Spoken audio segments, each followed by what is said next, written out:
मेरे दिव्य गुरुदेव श्री परमहंस योगानंद जी के द्वारा ये टॉपिक ईश्वर की खोज अभी करें, सेल्फ रियलाइजेशन फेलोशिप, अंतर्राष्ट्रीय मुख्यालय लॉस एंजलिस कैलिफोर्निया में 15 जुलाई 1941 में दिया गया प्रवचन।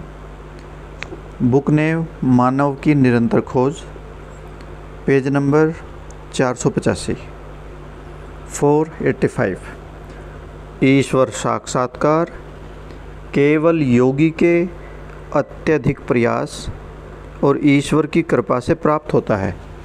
यद्यपि ईश्वर तक नियम का पालन करने से भी पहुंचा जा सकता है, तथापि हृदयों का अन्वेषक यानी कि ईश्वर हृदयों का अन्वेषक होने के कारण वे अपनी कृपा प्रदान करने से पहले आश्वस्त होना चाहते हैं कि भक्त वास्तव में उन्हें चाहता भी है या नहीं। जो संपूर्ण हृदय से उन्हें नहीं चाहता है, उस भक्त को प्रभु अंतिम प्रबोधन नहीं देते, चाहे वह योग के विज्ञान में कितना भी निपुण क्यों न हो। मुझे अपने गुरुदेव स्वामी श्री युक्तेश्वर जी के आश्रम में एक समय स्मरण है, याद है, जब महीने प्रति महीने अत्यधिक भक्ति के साथ मैं ईश्वर की खोज कर रहा था, फिर भी मैं एक प्रकार के अवरोध का अनुभव कर रहा था। जब मैंने अपनी समस्या के विषय में गुरुदेव से पूछा तो उन्होंने कहा, तुम सोचते हो कि यदि तुम्हारे पास और अधिक मानसिक शक्ति या और अधिक चमत्कारिक शक्ति हो तो तुम अधिक पूर्णता से अनुभव कर पाओगे कि ईश्वर तुम्हारे साथ है, परंतु ऐसा नहीं है। मान लो वे तुम्हारे प्रत्युत्तर में तुमको पूरे ब्रह्मांड का नियंत्रण प्रदान कर देते हैं। ऐसी शक्ति की प्राप्ति के बाद भी तुम्हारे हृदय में असंतुष्टि रहेगी। ईश्वर नित्य नवीन आनंद है, जिसे तुम ध्यान में पहले ही अनुभव कर रहे हो। जब मनुष्य इस संसार में अन्य प्रत्येक वस्तु की तुलना में उस आनंद से सर्वोपरि प्रेम करता है और धन और यश अपने मनोभावों में आसक्ति एवं आदतों तथा इंद्रिय अनुभव की अपेक्षा उस आनंद की अधिक इच्छा करता है, तो परमात्मा मार्ग खोल देंगे। बहुत कम भक्त ही ऐसा बलिदान करने के लिए तैयार होते हैं। ईश्वर को प्रसन्न करना एकदम बहुत आसान और बहुत कठिन भी है। परीक्षणों की घड़ी में भी वे अपने भक्तों के साथ क्रीड़ा कर रहे होते हैं, खेल रहे होते हैं, और वे उनकी हर समय परीक्षा लेते हैं। मूर्खता में पूरे दिन को गंवा देना कितना आसान है और उपयोगी कार्यों एवं विचारों से दिन को भरना कितना कठिन है। फिर भी ईश्वर की इसमें कोई विशेष रुचि नहीं है कि हम क्या कर रहे हैं, जितनी इसमें है कि हमारा मन कहाँ है। प्रत्येक व्यक्ति की कठिनाई अलग है, परंतु ईश्वर कोई भी बहाना नहीं सुनते। वे चाहते हैं कि भक्त का मन किसी भी प्रकार की कष्टप्रद परिस्थितियों के होते हुए भी उसमें तल्लीन रहे, परमात्मा में लगा रहे। चाहे मैं अभी आपके साथ बात कर रहा हूँ, फिर भी मेरा मन निरंतर परमात्मा पर ही है। मैं अपने अंदर में सदा ईश्वर के साथ रहता हूँ। मैं उनके आनंद में रहता हूँ।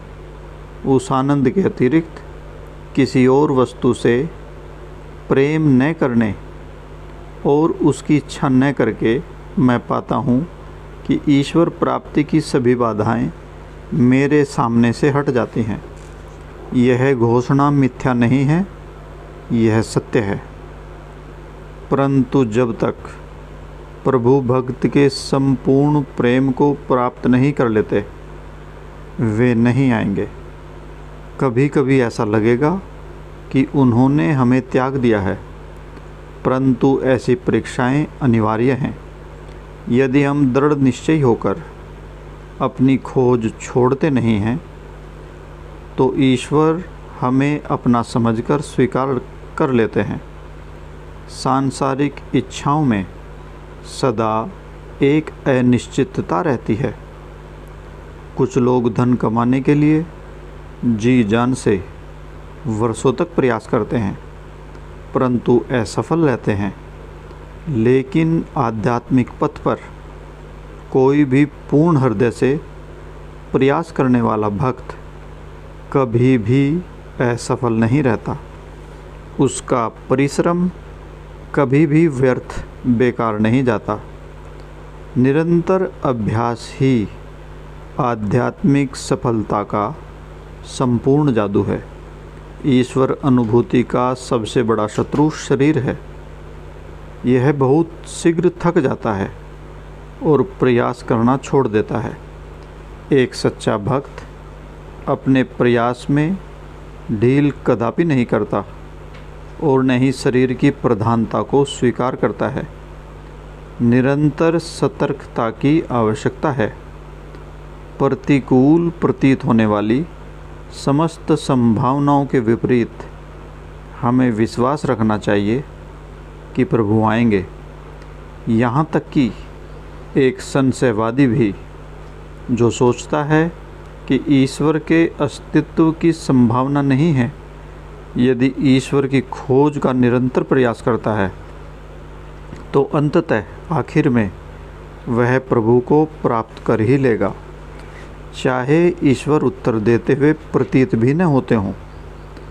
तो भी व्यक्ति को शंकाओं के आगे झुकना नहीं चाहिए, बल्कि उस पवित्र खोज में निरंतर लगे रहना चाहिए।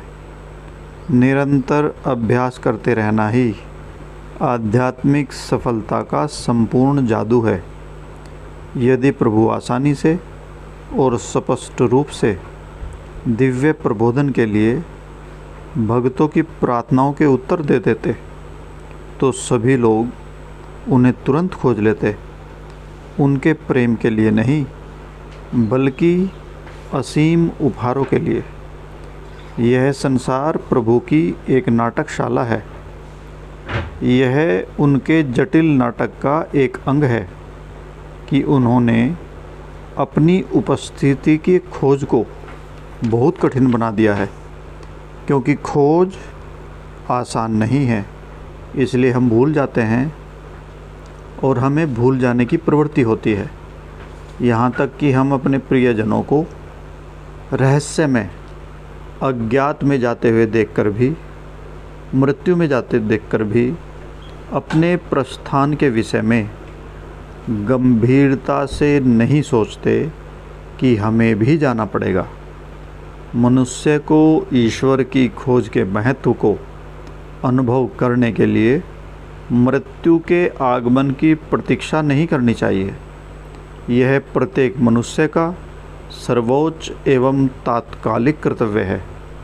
जीवन का प्रत्येक क्षण एक दिव्य खोज होना चाहिए।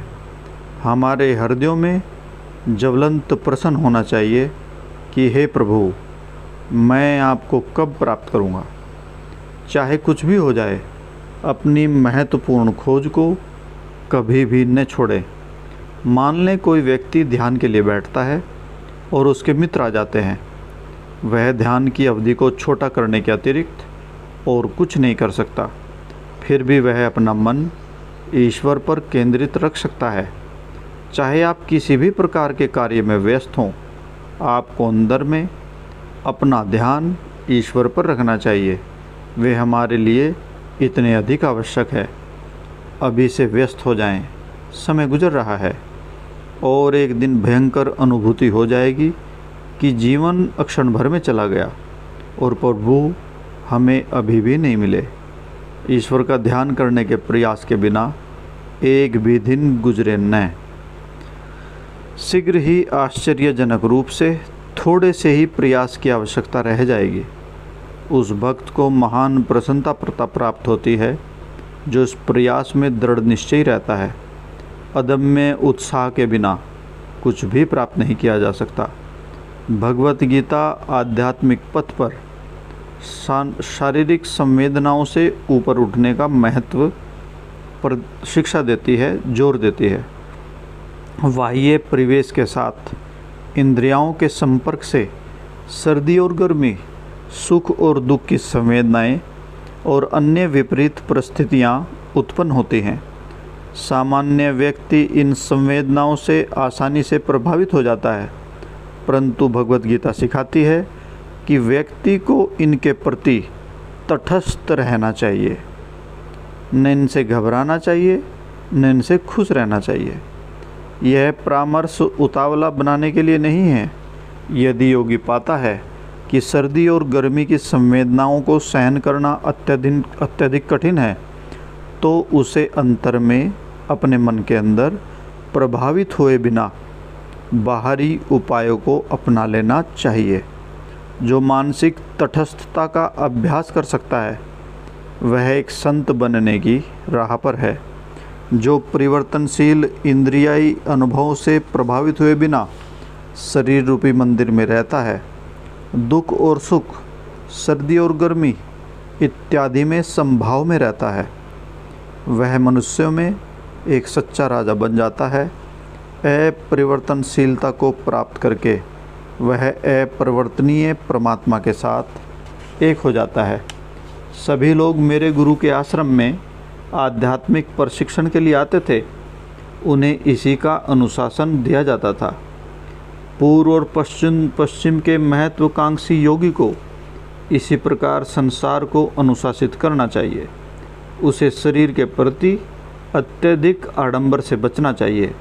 यदि वह देखता है कि उसके पास अन्य प्रत्येक वस्तु के लिए समय है परंतु ईश्वर के लिए समय नहीं है, तो उसे स्वयं पर अनुशासन रूपी चाबुक का उपयोग करना चाहिए।